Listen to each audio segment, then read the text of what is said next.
आप सभी को, जैसा कि हमने आप सबसे कहा था कि हम 1 जनवरी शाम को 6 बजे आप सबसे लाइव आके यूपी बोर्ड के बारे में आप सबको कुछ बताएंगे।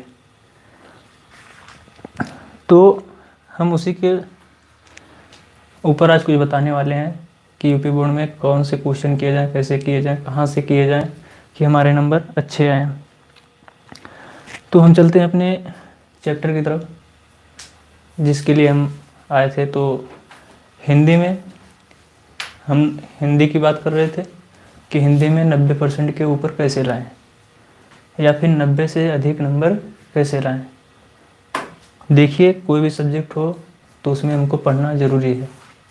पढ़ेंगे नहीं तो नंबर आएगा नहीं। माइंड हमारा क्रिएटिव होता है, अगर वो उसके बारे में कुछ विषय के बारे में कुछ जानकारी रखता है तो आंसर तो बना लेगा, लेकिन अगर कोई जानकारी नहीं है तो आंसर नहीं बना पाएगा। तो हम आपको कुछ ऐसे ट्रिक बताने वाले हैं, कुछ ऐसी बातें बताने वाले हैं जिसके हिसाब से आप नंबर 90 के ऊपर ले जा सकते हैं। तो पहले हम परीक्षा के पैटर्न को देखेंगे। परीक्षा में कौन से क्वेश्चन कितने नंबर के आते हैं ये देखेंगे। फिर देखेंगे कि नंबर हमें कहाँ से अधिक मिल सकता है, कहाँ से कितने नंबर आ सकते हैं।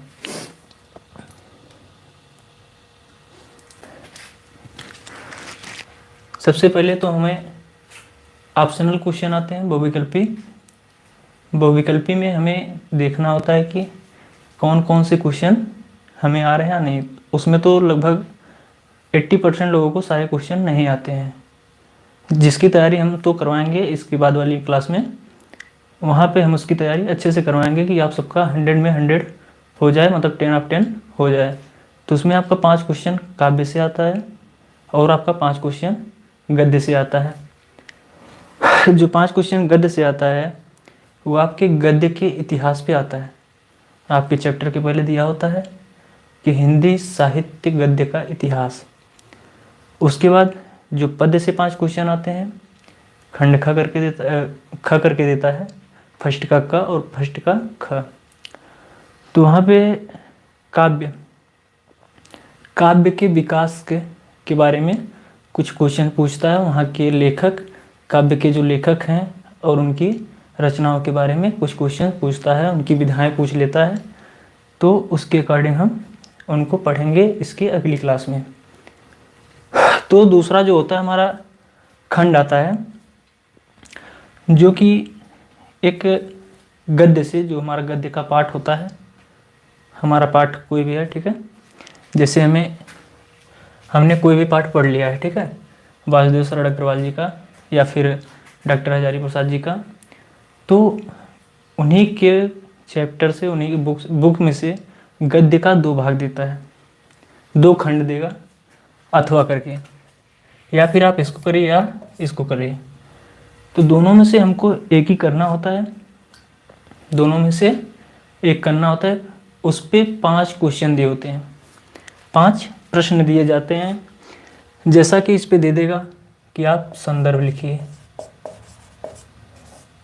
पहला क्वेश्चन दे देगा आपको संदर्भ लिखिए। दूसरा आपको दे देगा कि इसके लेखक कौन है। दूसरा पूछ लेता है लेखक कौन है। तीसरा क्वेश्चन पूछता है ये गद्य के अंदर जो खंड देगा, गद्य खंड से जो भी क्वेश्चन आएगा उसके अंदर कुछ प्रश्न ऐसे, कुछ उसका आंसर भी उसी में होता है। तो इसी में से हमसे पूछ लेता है वो क्वेश्चन की क्या होगा। दूसरा, इसी में से किसी का अर्थ भी पूछ लेता है और इसी में रेखांकित अंश भी होता है। ये तीसरा हो गया। चौथा, रेखांकित अंश पूछ लेता है। रेखांकित अंश पूछ लेता है।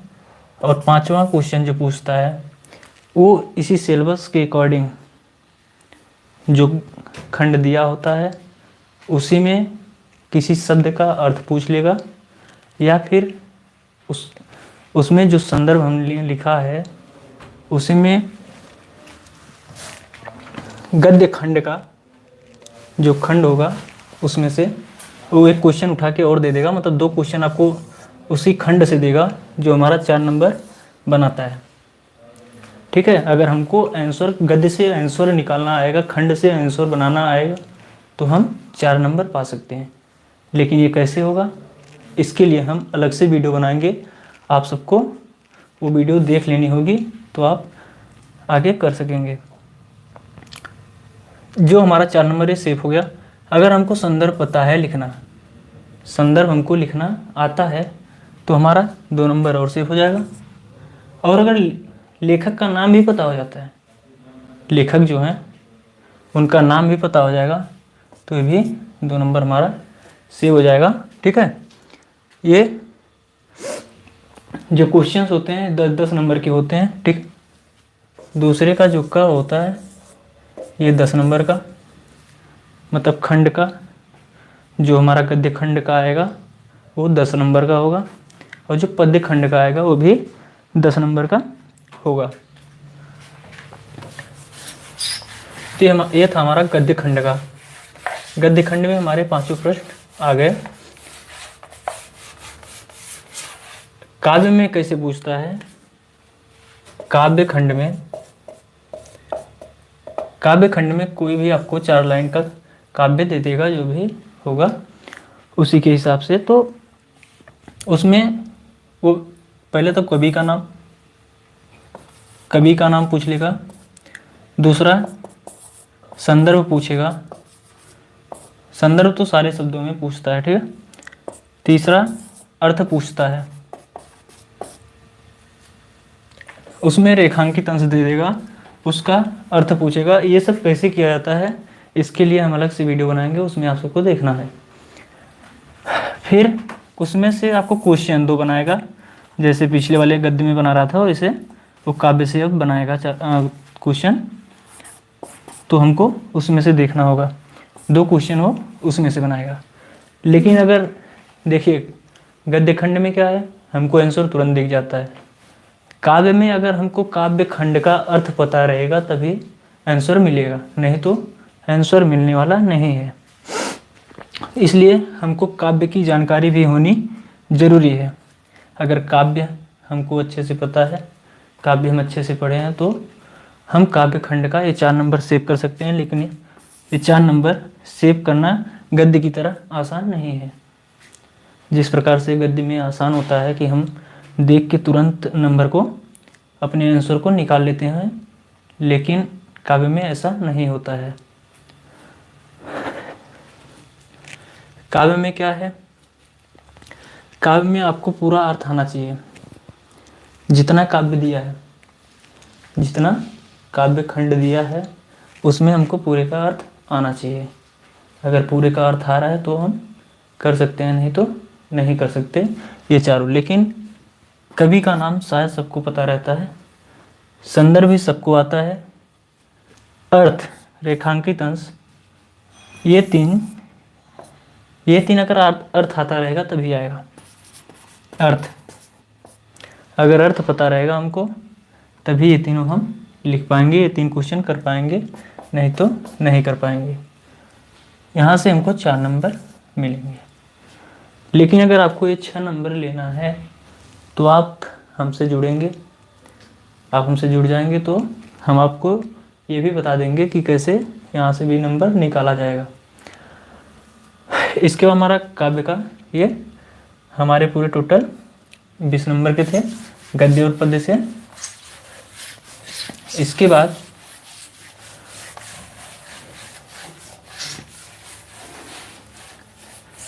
साहित्यिक परिचय। हाई स्कूल में क्या था, 10th में, वहाँ पे जीवन परिचय पूछता था। 10th में जीवन परिचय पूछता था, लेकिन 12th में साहित्यिक परिचय पूछता है, तो वहाँ पे हम लोग गलत करके आ जाते हैं। वहाँ पे 3 नंबर होता है साहित्यिक परिचय लिखने के लिए। 2 नंबर जिसके साहित्यिक परिचय लिख रहे हैं उनके बारे में, उनकी जो कृतियाँ हैं उनको लिखने के लिए 2 नंबर हमको मिलता है। 3 नंबर पहले तो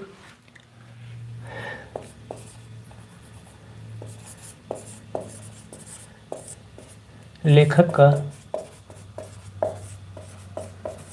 साहित्यिक परिचय, लेखक का साहित्यिक परिचय। आप कहेंगे कौन से लेखक का साहित्यिक परिचय याद करें, हमारे में तो बहुत सारे लेखक हैं। हम कहेंगे सिर्फ आप 2 लोगों का याद कर लीजिए। 2 लोगों का अगर साहित्यिक परिचय याद करते हैं, आप में 4 लेखक हैं, 3 आता है क्वेश्चन में। तो अगर हमने 2 लोगों को याद कर लिया, ठीक है, मान लेते हैं वासुदेव शरण अग्रवाल जी को।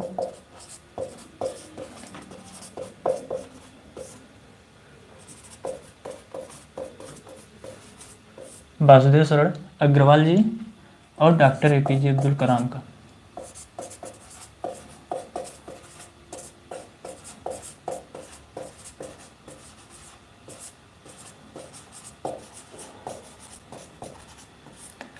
डॉक्टर एपीजे अब्दुल कलाम जी का साहित्यिक परिचय और इनकी कृतियां, ठीक है, साहित्यिक परिचय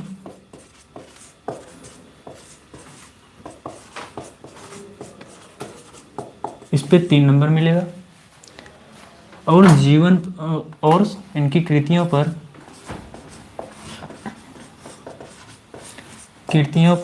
2 नंबर मिलेगा।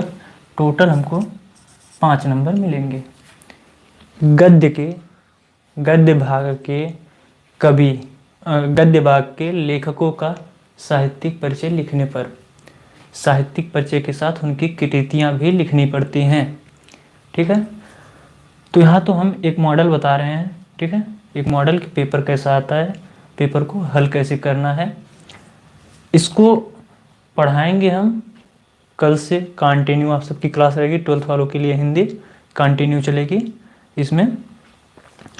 तो आप चैनल से जुड़ जाइए, अगर आप हमारे चैनल पर नए आ रहे हैं तो जुड़ जाएंगे तो आप सबके पास वीडियो जल्दी पहुंच जाएगी। और नोटिफिकेशन का बटन भी दबा लीजिएगा, चैनल को सब्सक्राइब भी कर लीजिएगा। तो डॉक्टर एपीजे अब्दुल कलाम, वासुदेव शरण अग्रवाल जी का, और हमारे एग्जाम में 3 लोगों का पूछता है। मान लेते हैं कोई एक और लेखक है, ठीक है, 1-2 और लेखक हैं, 4 लोगों ने हमारे चैप्टर में तो 4 लोग हैं, ठीक है, हमारे चैप्टर में 4 लोग हैं गद्य खंड में। तो पहले कोई अमुक है, दूसरे में भी कोई अमुक है, मान लेते हैं हमारे चैप्टर में 3 आएगा, ठीक है। हमारे एग्जाम में 3 नाम देता है, उनमें से एक का करना होता है। तो 3 देगा तो मतलब अगर ये दोनों दे दिया हमको नहीं पता, लेकिन वासुदेव जी का या दे देगा या फिर डॉक्टर एपीजे अब्दुल कलाम जी का दे देगा। तो इन तीनों में से, ठीक है, तीनों में से हमें एक को करना रहेगा। तो हमारा ये कॉमन हो जाएगा ना, कॉमन हो जाएगा तो हम कर सकते हैं, इसलिए हमारा छूटने वाला नहीं है। यहाँ पे थोड़ा याद करेंगे, नंबर हमें मिलने वाला है। अब काव्य की तरफ चलते हैं।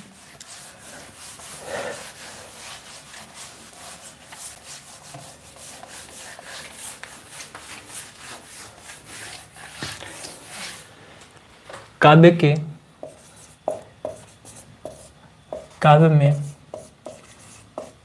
कवियों का साहित्यिक परिचय।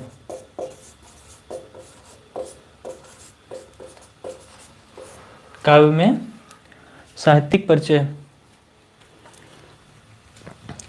तो काव्य में जो कवि हैं, ठीक है, काव्य खंड में जो हमारा काव्य है, ठीक है, तो काव्य में हमारे बहुत सारे कवि हैं, उनमें से हमको सिर्फ 5 लोगों का पढ़ना है। 7 लोग हैं, 3 लोग का दे सकता है, वैसे तो 1 लोग का कभी नहीं दिया है, बट दे सकता है कोई, ठीक है, एग्जामिनर के ऊपर है, लेकिन हम एक को कॉमन लेके ही करेंगे, ठीक है। तो वहाँ पे हमको 5 लोगों का, ठीक है, पहले हमारे मैथिली शरण गुप्त,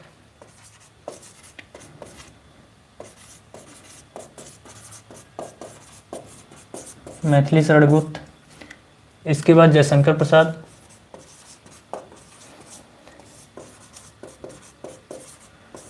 जी का, फिर सुमित्रानंदन पंत जी का, इसके बाद चौथा है महादेवी वर्मा जी का,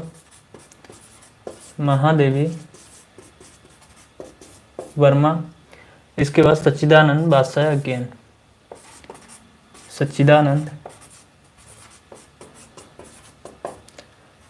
वात्स्यायन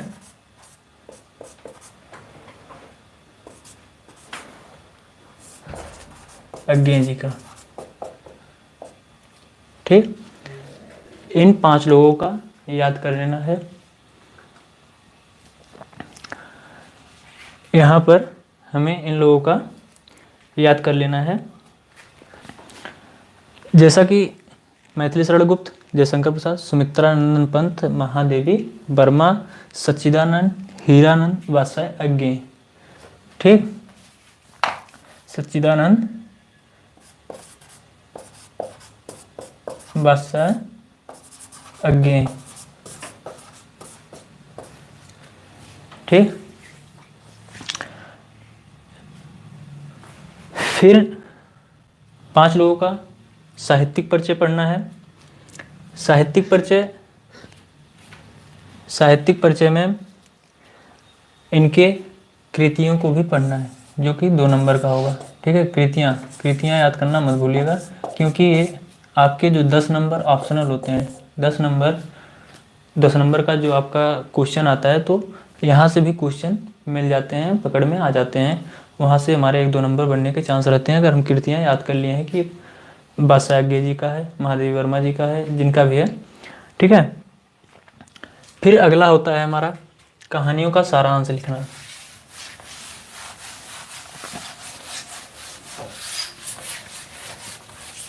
कहानियों का सारांश लिखना होता है, तो इसमें बहुत लोग क्या करते हैं, पूरा पेज भर डालते हैं कहानियाँ लिखते लिखते। ठीक है, कहानियों का सारांश या पात्र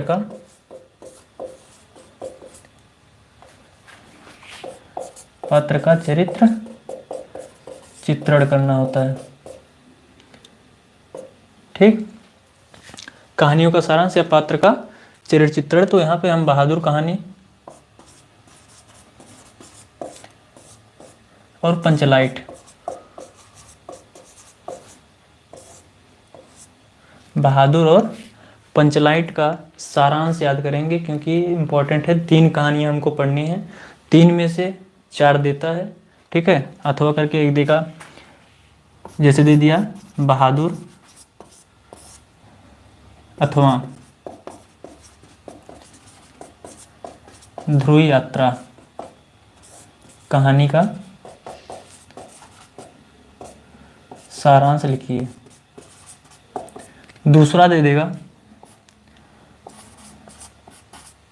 ध्रुव यात्रा अथवा पंचलाइट, अथवा देके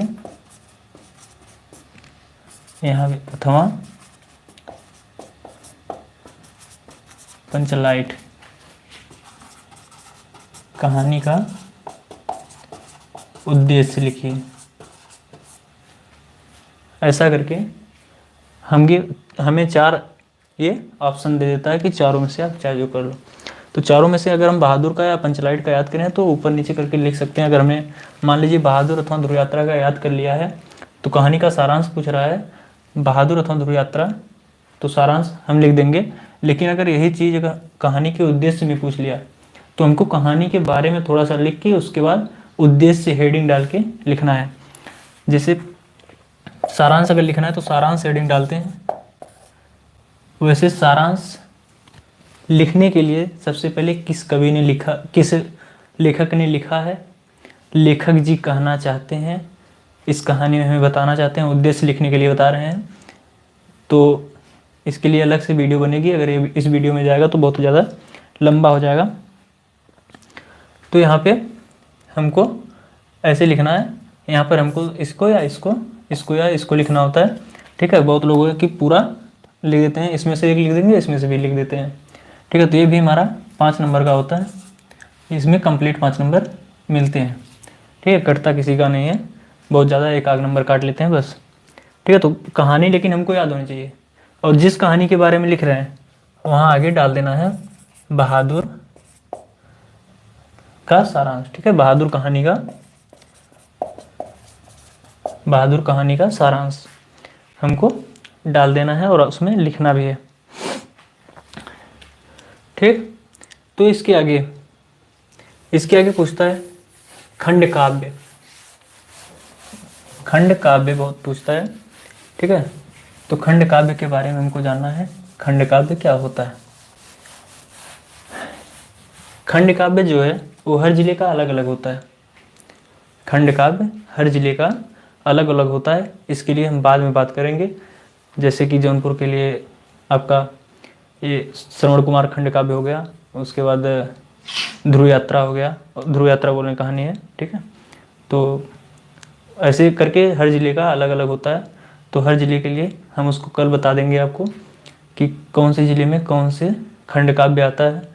उसमें या तो आपको पात्र का चरित्र चित्रण करना होता है, ये जो खंड काव्य होता है, खंड काव्य में पात्र का चरित्र चित्रण करना होता है या फिर उसका कोई भाग लिखना होता है, ठीक है।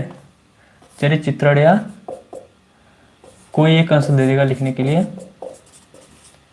कोई एक अंश लिखने के लिए दे देगा। तो उसमें हमको खंड काव्य में पात्र का चरित्र चित्रण करना होता है या फिर कोई अंश लिखना होता है कि आप इस अंश का, इस भाग का अंश लिखिए, इसका लिखिए, ठीक है। वैसे पात्र का अगर चरित्र चित्रण हमने याद किया है, अपने ज़िले का पता कर लिया कि हमारे ज़िले में कौन सा खंड काव्य चलता है, ठीक है। तो उसी के हिसाब से अगर हम पात्र का चरित्र चित्रण याद करेंगे तो हमें आसानी पड़ेगी। हो सकता है अगर हमने कोई अंश याद करने लगे, ठीक है, तो कहानी में जो खंड काव्य होता है उसमें बहुत ज़्यादा होता है, ठीक है। प्रथम सर्ग, द्वितीय सर्ग, चतुर्थ सर्ग, ऐसे करके 6-7 सर्ग होता है। तो 6-7 याद करने में तो हमको कठिनाई होगी। अगर हम पात्र का चरित्र चित्रण करना जानते हैं, पात्र का चरित्र चित्रण करना जानते हैं तो चरित्र चित्रण ही करेंगे।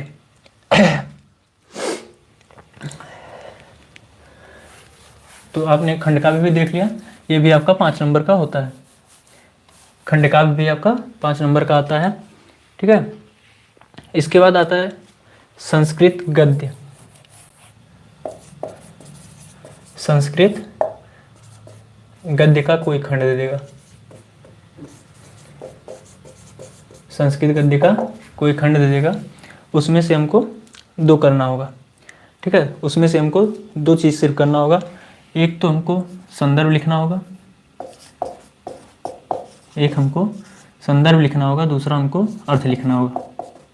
हिंदी में अर्थ लिखना होगा।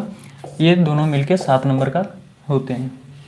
हमको संदर्भ लिख देना है 2 नंबर का, हिंदी में अर्थ अगर लिख देंगे तो 5 नंबर मिलेगा, पूरा मिला के 7 नंबर हमको मिलेगा। अगर हम संस्कृत का खंड हमको याद है गद्य खंड, ठीक है। यही होता है इसमें संस्कृत के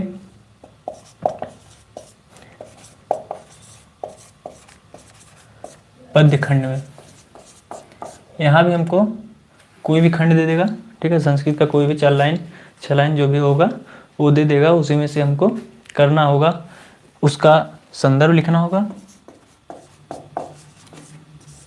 संदर्भ लिखना होगा और उसका अर्थ लिखना होगा, संदर्भ और अर्थ लिखना होगा। ये भी 7 नंबर का होता है, ये भी 7 नंबर का आएगा, ठीक है। पहला गद्य का कोई खंड दे देगा, वो भी 7 नंबर का, ठीक है। संदर्भ और हिंदी अर्थ लिखना होगा। संस्कृत के पद्य में भी कोई खंड दे देगा, उसमें भी हमको उसका संदर्भ और अर्थ लिखना होता है, ठीक है। तो अगले आगे चलते हैं।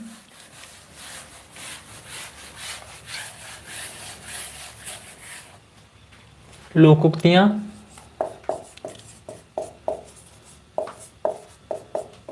एवं मुहावरे।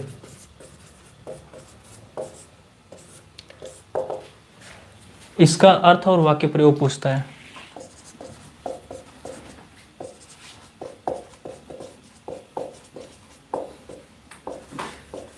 अर्थ और वाक्य प्रयोग पूछता है। लोकोक्तियां एवं मुहावरे दे देगा, ठीक है। तो उसका अर्थ और वाक्य प्रयोग करना होगा। ये 2 क्वेश्चन आता है, ठीक है। 2 आता है, 2 करना होता है, देता है 4 या 3 या 4 देता है, 4 तो कम से कम देता है।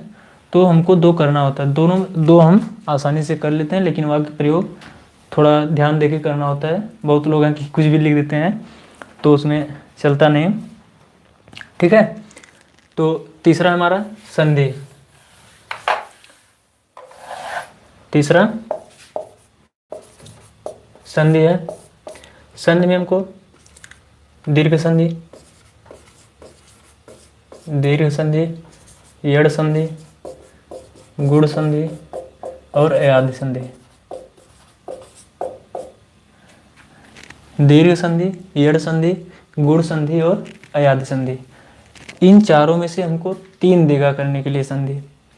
ठीक है, इन चारों में से हमको 3 देगा करने के लिए, और तीनों ऑप्शनल होगा।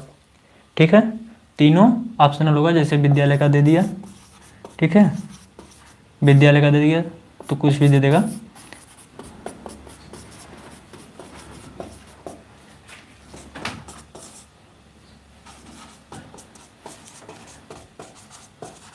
तो इसमें कौन सा होगा, आप सब कमेंट करके बताइए।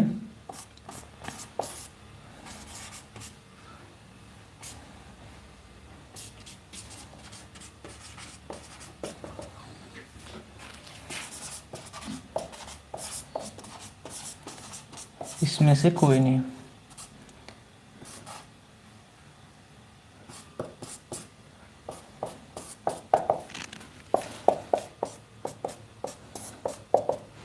इसमें कौन सा होगा, आप सब कमेंट करके बताइए, हम कमेंट को देख रहे हैं। ठीक है,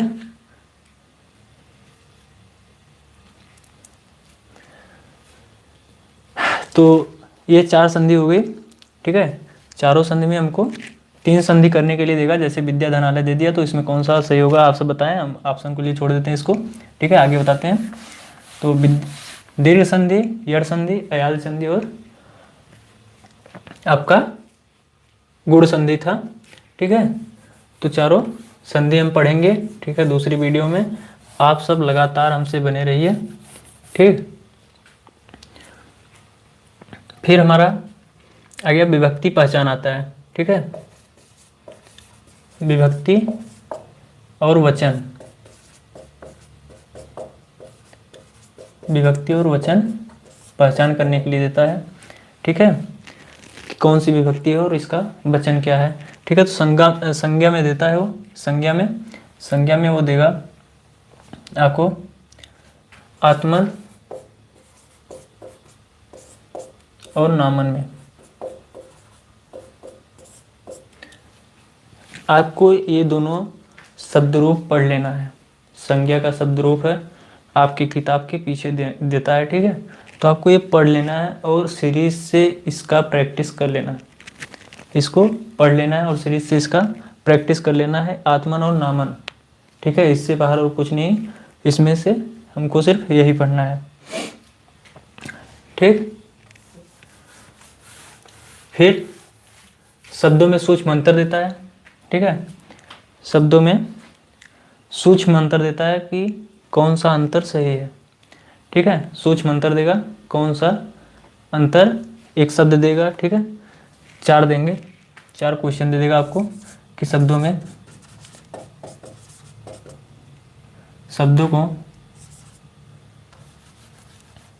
निम्न में से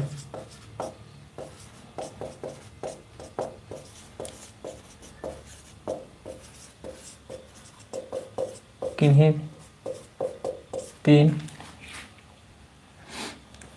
को शुद्ध कीजिए।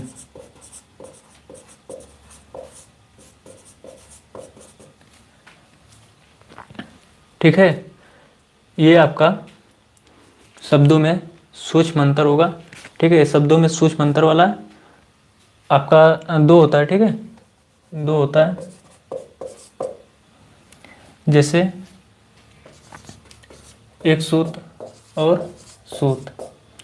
ठीक है, यही वाला अंतर पूछता है। ठीक है, ऐसा करके तो हमको ये भी सीरीज से देख लेना है, तैयार कर लेना है। ठीक है, और अगर आपकी तैयारी नहीं हो पा रही तो हम इसकी भी तैयारी करवाएंगे अगर समय बचता है तो। समय क्योंकि कम है आप सबके पास, तो क्लास अगर डेली होगी तो आपका संस्कृत भी ख़त्म करना है, काव्य भी ख़त्म करना होगा, तो समय शायद ना बचे। ठीक, तो आपके शब्दों में सूक्ष्म अंतर जो देगा इसको भी देख लेना है सीरीज से। इसके बाद वाक्यांश के लिए अनेकार्थी शब्द देता है, ठीक है, अनेकार्थी शब्द।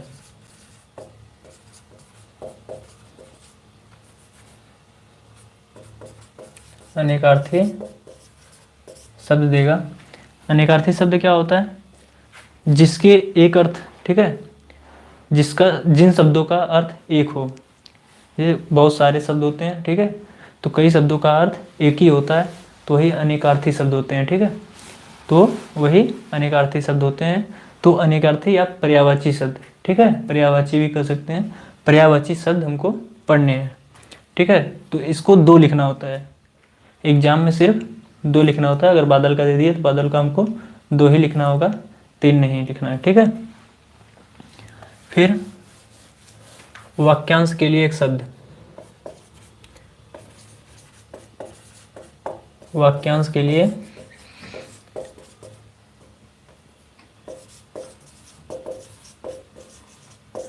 वाक्यांश के लिए एक शब्द पूछ लेगा। तो वाक्यांश के लिए एक शब्द क्या होता है, ठीक है, कोई भी वाक्यांश आपको वाक्यांश दे देगा, 4 राहों का समूह, जो भी ऐसा करके बहुत सारा दे देता है, ठीक है। तो उसमें से 2 देगा आपको करने के लिए, दोनों का आप करके बताइए, ठीक है। तो ये भी आपका 2 नंबर का होता है। ये छोटी छोटी चीज़ें हैं, इसको थोड़ा सा पढ़ना होता है, आप तुरंत हो जाते हैं, ठीक है, क्योंकि जिस प्रकार से वाक्य होता है उसका अर्थ भी वैसा होता है, कुछ अलग ज़्यादा नहीं होता, ठीक है। तो वाक्यांश के लिए शब्द भी आपको पता हो गया, ठीक है। अगर नहीं हो पा रहा है तो हम इसको करवाएंगे, अब सारा एक साथ तो पॉसिबल नहीं है, ठीक है। आप हमसे जुड़े रहेंगे तो जल्दी ही हम करवा देंगे। इसके बाद आपका वाक्यों में त्रुटि मार्जन होता है, वाक्यों में त्रुटि मार्जन होता है। त्रुटि मार्जन क्या है?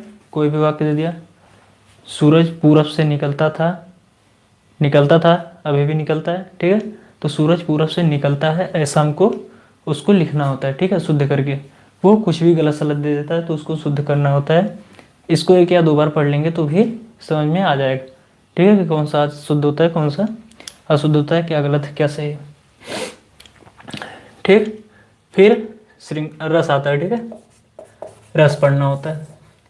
रस में श्रृंगार रस, करुण, वीर और शांत रस। 4 रस दिया है पढ़ने के लिए, देता है सिर्फ 2। कि रस की परिभाषा सहित परिभाषा अथवा उदाहरण लिखिए, ठीक है।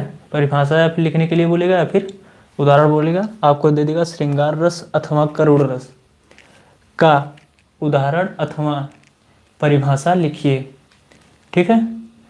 मतलब हमको श्रृंगार रस का उदाहरण लिखें या इसका परिभाषा लिखें, करुण रस का उदाहरण लिखें या परिभाषा लिखें, ठीक है। हमको करना एक ही रहेगा। अगर हम करुण और श्रृंगार दोनों दिया है तो श्रृंगार करेंगे या फिर करुण ही करेंगे, दोनों नहीं करेंगे। तो अगर इसका लिख रहे हैं, हमको श्रृंगार का उदाहरण पता है लेकिन इसका जो डेफिनेशन है वो हमको नहीं पता है, तो उसको हम नहीं लिखेंगे, जो हमको पता है वही लिख देंगे, हमारा 2 नंबर सेफ हो जाएगा, ठीक है। 2 नंबर ये भी होता है, एक ही करना होगा, ठीक है। तो इसमें पढ़ना आपको सिर्फ 3 है, क्योंकि ये किसी के साथ भी दे सकता है, तो हमको पता रहेगा कि एक इसमें से जो भी देगा एक हमको पता रहेगा, ठीक है। इसको अगर नहीं पढ़े रहेंगे, अगर इसको दे भी दिया तो इसके साथ एक और देता है तो हमको पता रहेगा, उसको हम कर लेंगे, ठीक है।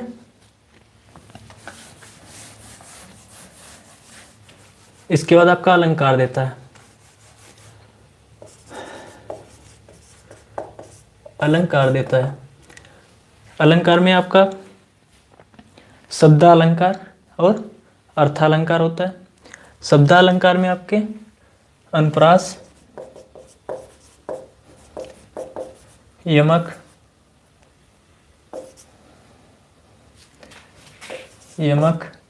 और श्लेष होता है। उसके बाद अर्था में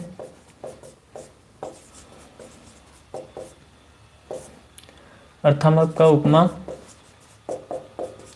रूपक और उत्प्रेक्षा होता है, ठीक है।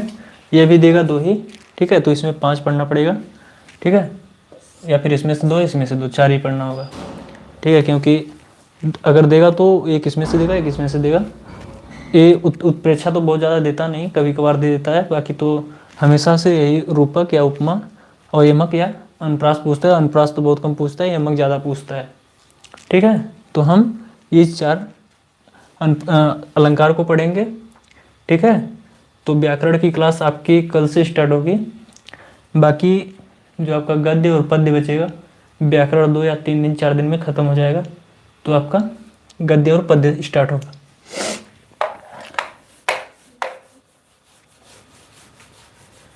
इसके बाद आपका छंद देता है।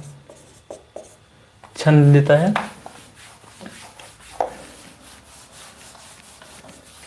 छंद में आपका चौपाई,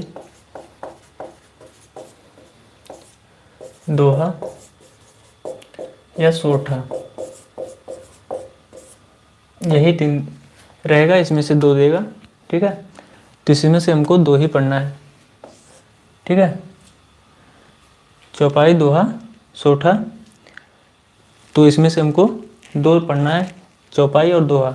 ठीक है, ये भी जैसे रस को दे रहा था, ठीक है, कि श्रृंगार अथवा करुण रस, उसी प्रकार चौपाई अथवा दोहा देगा, या फिर दोहा अथवा सोठा देगा, सोठा अथवा चौपाई देगा। तो इसी प्रकार से देगा, तो हमको एक ही करना होगा। अगर इसको नहीं पढ़े हैं तो इसमें से दोनों में से कोई एक दे देगा, हम कर लेंगे। ठीक है, तो इसमें भी वही देगा कि आप इसमें उदाहरण लिखिए, मात्रा सहित उदाहरण लिखिए, या फिर उसका डेफिनेशन लिखिए। तो डेफिनेशन तो शायद इसका सरल होता है, ठीक है, आसान होता है लिखने के लिए, तो इसका डेफिनेशन हम याद कर लेंगे, उदाहरण पे बहुत ज़्यादा ध्यान नहीं देंगे। ठीक है, क्योंकि उदाहरण सोठा का जो है बहुत बड़ा होता है। ठीक है, सोठा का तो याद करना मुश्किल होता है, लेकिन सोठा याद नहीं करना, दोहा और चौपाई तक हम याद कर लेंगे।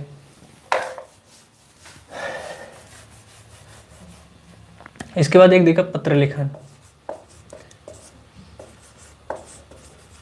पत्र लेखन देगा, ये अगर आपको पत्र लेखन देगा तो 3 चीज़ पे दे सकता है, बस सिर्फ 3 चीज़ पर। या फिर आपके नियुक्ति पत्र पर देगा, नियुक्ति पत्र, या फिर ऋण,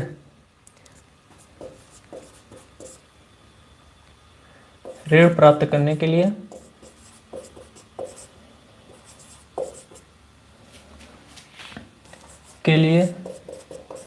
आवेदन पत्र, या फिर अपने गांव की सफाई के लिए, अपने गांव, शहर अथवा गली की सफाई के लिए। इन 3 चीज़ों से बाहर वो नहीं जा सकता। ठीक है, इन 3 चीज़ों से बाहर वो नहीं जा सकता। हमको या फिर नियुक्ति, उसमें से 2 देगा। ठीक है, इन तीनों में से 2 देगा, या फिर हमको नियुक्ति पत्र के लिए 1 दे देगा, पत्र लिखिए आप, या फिर ऋण प्राप्त किसी बैंक से अपने व्यवसाय को चलाने के लिए, या फिर अपने स्कूल की फीस भरने के लिए। ठीक है, कि आप ऋण प्राप्त करने के लिए आवेदन पत्र बैंक को लिखिए या बैंक के प्रबंधक को लिखिए। और एक दे देगा अपने गांव, शहर, गली की सफाई के लिए। ठीक है, संबंधित अधिकारी को पत्र लिखिए। ये 3 देगा। ठीक है, ये 3 देता है। तीनों में से हमको सिर्फ 2 करना होता है। ठीक है, 3 देता है, तीनों में से हमको 2 वो क्वेश्चन में देगा। ठीक है, जो प्रश्न बन के आएगा, प्रश्न पत्र जो आएगा उसमें 2 रहेगा। ठीक है, या फिर नियुक्ति पत्र लिखिए, या फिर दे देगा अपने गांव, शहर, गली की सफाई के लिए। सफाई के लिए तो हर साल देता है। ठीक है, बस चेंज कर देगा शहर, गली या फिर गांव, बस यही चेंज कर देगा। आपको शहर लिख देगा, गली लिख देगा, गांव लिख देगा, या मोहल्ला लिख देगा। ठीक है, तो हमको डरना नहीं है, सिर्फ सफाई की याद करना, सफाई वाला याद कर लेना है। पत्र जो है कि संबंधित अधिकारी को पत्र कैसे लिखा जाए सफाई के लिए।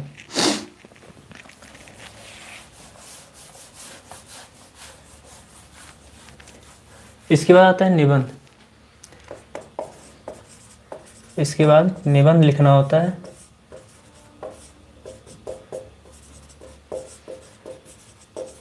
ठीक है, ये अपने देश की अर्थव्यवस्था, पर्यावरण, या फिर किसी भी अपने विद्यालय पर दे देगा, अपने एक योग्य टीचर पर दे देगा, तो आपको उस पर निबंध लिखना होगा। ठीक है, निबंध के बारे में हम आपको बताते हैं। ठीक है, निबंध कैसे लिखा जाएगा। निबंध के लिए पहले हमको रूपरेखा बनानी होती है, ठीक है, रूपरेखा बनानी होती है कि हम इसके अंदर क्या क्या लिखने वाले हैं, ठीक है। मान लीजिए हमने विद्यालय पर लिखना है, ठीक है, विद्यालय पर लिखना है, ठीक, तो विद्यालय हम डाल देंगे, ठीक है। तो रूपरेखा एक बनाएंगे, एक रूपरेखा बनाएंगे। रूपरेखा में क्या बनाएंगे, प्रस्तावना, जो जो हेडिंग हमको डालनी है, प्रस्तावना, इसके बाद आपका जो भी उसको, ठीक है, बीच में आप उसकी व्याख्या करने वाले हैं, हाँ तो व्याख्या डाल दीजिए, ठीक है, कि हम विद्यालय के बारे में पूरा बताने वाले हैं। तो उसमें जो जो बताने हैं, विद्यालय की सफाई, विद्यालय की सफाई,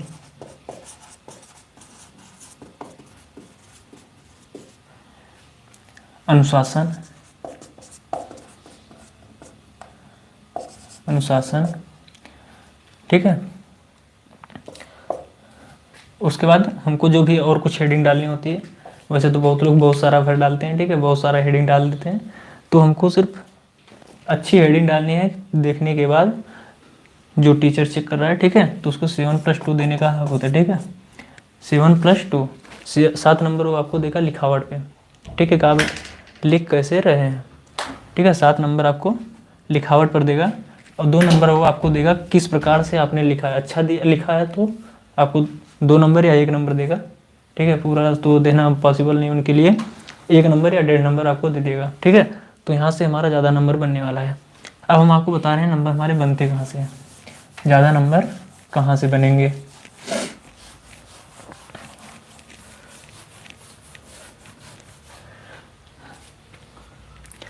हमारा सबसे ज़्यादा नंबर, ठीक है, जो गद्य खंड देता है, गद्य खंड और पद्य खंड, ठीक है, गद्य खंड ये 10 नंबर का होता है, पद्य खंड ये भी 10 नंबर का होता है। इन दोनों में अगर मान लीजिए हमको ना देते, ठीक है, हमने अगर कुछ नहीं किया, कापी में कुछ लिखेंगे तभी एग्जामिनर नंबर देगा, वो तो ऐसे नंबर दे नहीं सकता।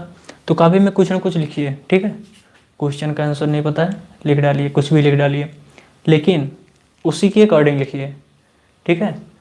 जैसे कोई क्वेश्चन दे दिया तो क्वेश्चन के हिसाब से ही लिखिए, ये नहीं कि क्वेश्चन पूछ रहा है आप लिख पूछ रहे हैं, ठीक है, तो क्वेश्चन के हिसाब से ही लिखिए। तो आपको यहाँ से जाते जाते आपको 14 नंबर तक मिल सकता है, आपको 20 में से 14 यहाँ पे मिल सकता है, ठीक है, बहुत ज़्यादा से ज़्यादा अगर कटेगा तो, ठीक। इसके बाद आपका गद्य खंड हो गया, संस्कृत गद्य खंड से, संस्कृत गद्य खंड से ये 7 नंबर का होता है, ठीक है। संस्कृत गद्य खंड में अगर हम 2 नंबर तो संदर्भ लिखेंगे, ठीक है, 2 नंबर संदर्भ लिखेंगे और 5 नंबर उसका जब अर्थ लिखेंगे तो 5 नंबर उसमें हमारा बढ़ जाएगा। तो संस्कृत हम आपको अच्छे से पढ़ा देंगे जिसमें आपका 5 नंबर कटे ना, 2 नंबर आपके ऊपर डिपेंड करेगा, अगर आपने याद किया है तो 2 नंबर आप सेव कर लेंगे, आपका 7 नंबर इसमें भी आ सकता है, ठीक है। नहीं तो जाते जाते अगर आपने संदर्भ में कुछ भी लिख दिया है, ठीक है, तो आपको 6 नंबर यहाँ पे मिल सकता है, तो आपका 14 6 20 हो गया, ठीक है। इसके बाद संस्कृत पद्य खंड में, ठीक है, पद्य खंड में ये भी 7 नंबर का होता है, तो 2+5 होता है, ठीक है। ये भी जाते जाते बहुत ज़्यादा काव्य खंड में तो सब सही आंसर लिख नहीं पाते, सही उसका जो अर्थ होता है नहीं लिख पाते हैं, तो भी कोई एग्जामिनर तो नंबर वैसे काटने का तो उसका मूड होता नहीं, बट अगर आपने अच्छा लिखा है, ठीक है, राइटिंग आपकी अच्छी है तो नंबर आपको देगा, ठीक है। तो यहाँ पे आपको 6 नंबर मिलेगा, ये भी आपका 26 नंबर। आपने ये 4 क्वेश्चन में, ठीक है, चारों क्वेश्चन में निबंध